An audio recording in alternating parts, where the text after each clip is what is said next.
Hey, what's up, you guys? Great to have you back on the show. I'm Sean David. Let's talk some basketball. In the modern day of the NBA, all I can hear is super teams here, super teams there. But even I, as an old school fan, gotta admit, back in the days, we also kind of had our super teams. I mean, the Boston Celtics, the Los Angeles Lakers, of course, they drafted most of their superstars, so that's a big difference. But I'm talking about teams back in the 90s and the 2000s that actually had free agents joining their friends, and they kind of sucked. So in this video, I want to take a look at some of the worst super teams. But before we start with this video, if you like this video, don't forget to hit that subscribe button and click on the notifications button so you always get notified when I upload a new video. And I would say, let's get down to business.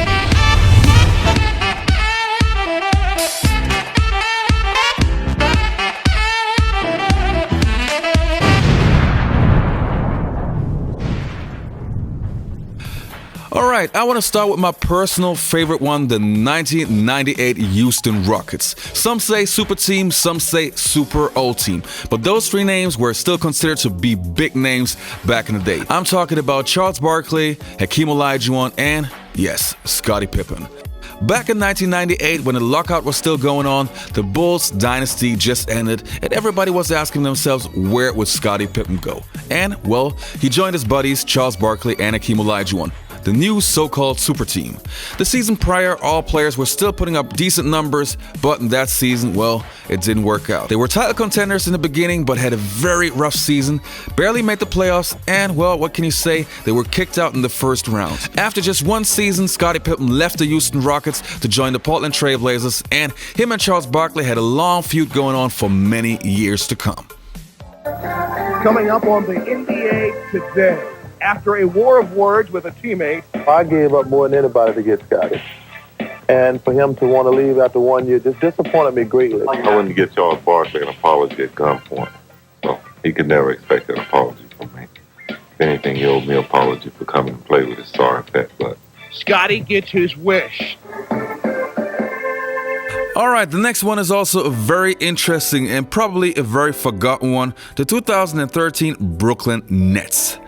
If you go by the names, in the 2013-2014 season, the Nets were actually supposed to win the championship. Why? They just hired former Net point guard legend Jason Kidd as a head coach and received Kevin Garnett, Jason Terry, and Paul Pierce in a trade to go along with Joe Johnson and Andrei Kirilenko and Deron Williams. So we're talking about a fully loaded team. The only problem was, well, most of those players were way past the prime and, well, the team chemistry was just bad. I was in the war room, at draft day. I wasn't watching the draft. I was laying on my couch playing video games or drawing or something like that. I was back home in Little Rock. I was at my mom's house. We was, just sitting around. I was expecting to, just watch them draft a couple players in the draft. All of a sudden, it was around 10 at night or something like that. My phone just started blowing up. I was like, what's going on? I don't want to talk to these people. I heard about it. It was a rumor.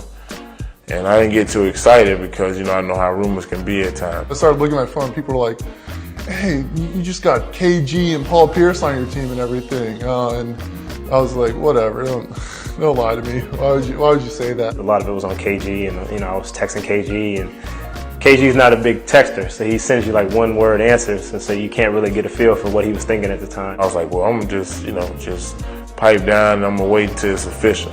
These transactions led to the Nets having the largest payroll in the NBA and having high expectations heading into the season. Before the season started, many people thought that this team would be a true title contender, but it quickly turned out to be something else.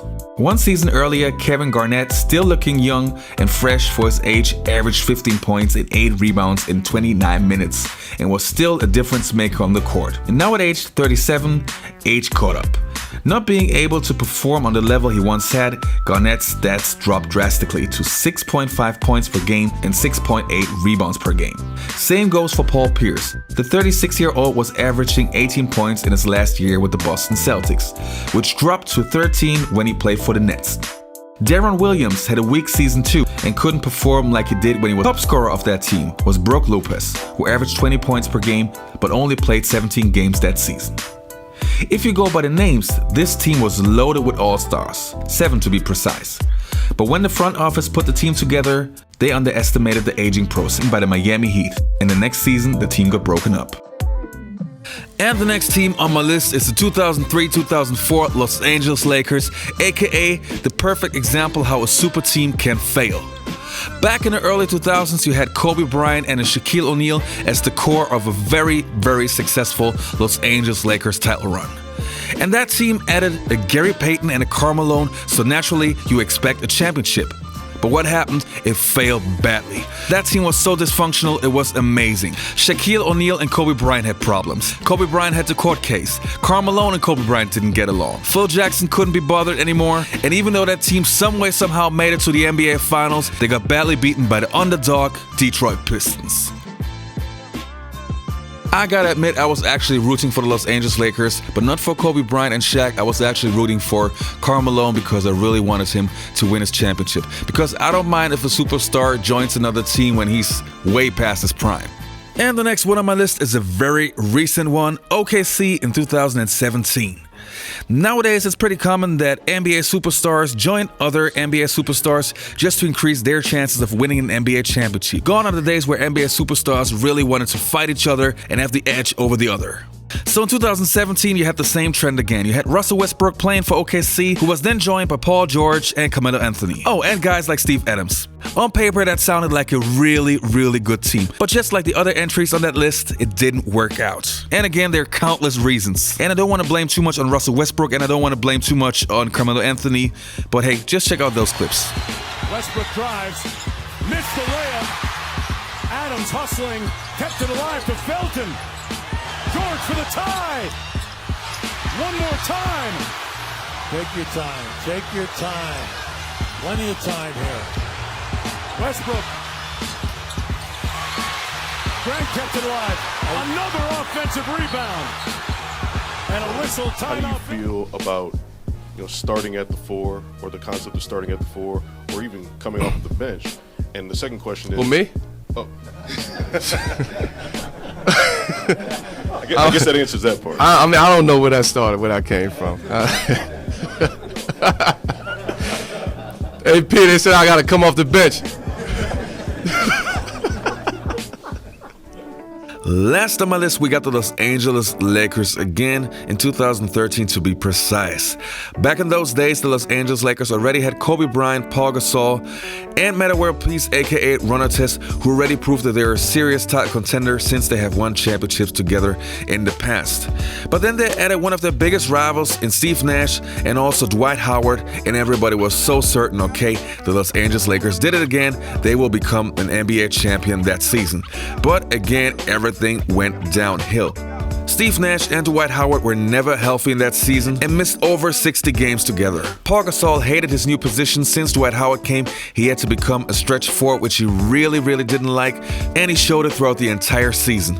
Also, the chemistry on that team was terrible. Steve Nash and Dwight Howard never got along. Kobe Bryant and Dwight Howard never got along, so they only won 44 games and got kicked out of the playoffs in the first round. The smaller guard was trapped. Howard wanted it thrown up, but this is the garbage you can't have. You can get into it, but it's just happening too often, and it's always over the ball.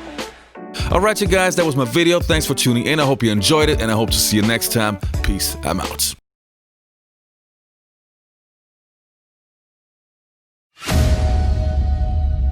I didn't play the game for the money. I didn't play the game to be famous. Because of the HIV virus that I have attained, I will have to retire. With the first pick in the 1992 NBA draft, the Orlando Magic selects Shaquille O'Neal from Louisiana State University. Gary Payton with a lob ahead to Jeff. He went airborne, defied gravity, laid it down with two hands, baby.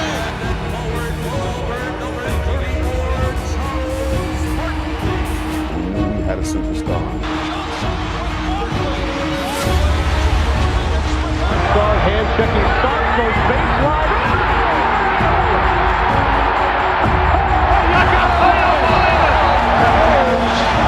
An NBA Finals record.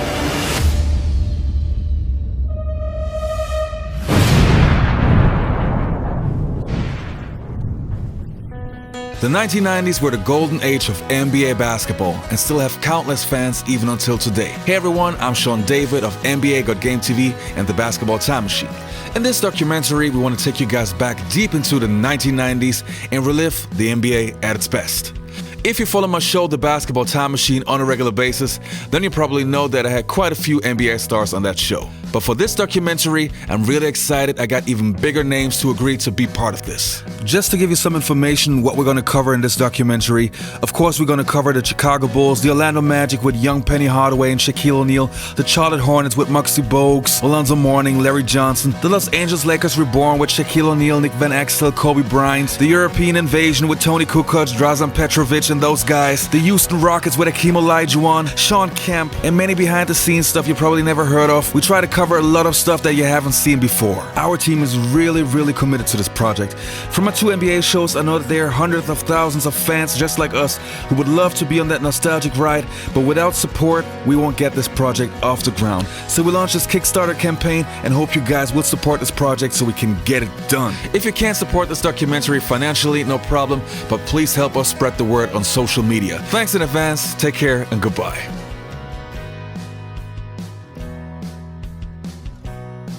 Hey you guys, if you're active on Facebook, I can really recommend Open Court. As an NBA fan, you should find everything you need. If it's funny NBA videos, impressive highlights, or even NBA news, I check out Open Court every day.